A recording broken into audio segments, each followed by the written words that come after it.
kumalawiko panopa yetu tandiuzeni amene kwawo samaphikira makala ndikuti ndi abwana awo ndi abigi awo ndi mzungu uyo koma kumalawiko aliyense amaphikira makala olo nkhuni koma ndikakufunsani kuti kumalawiko munamuonapo munthu inuyo mau wina kwa mchilobwe mau wina kwa mzingwangwa mau wina kwa mkawale amene ali ndi woodlot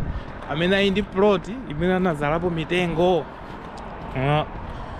ndiye amalawi tisanamizane ndi izi panopa ndimaona apapa apolisi alanda chani alanda magalimoto amene anyamula makala panopa anena kuti awawasa kusogoloku galimoto imene yanyamula makala basi mwini wake yesazaitengaso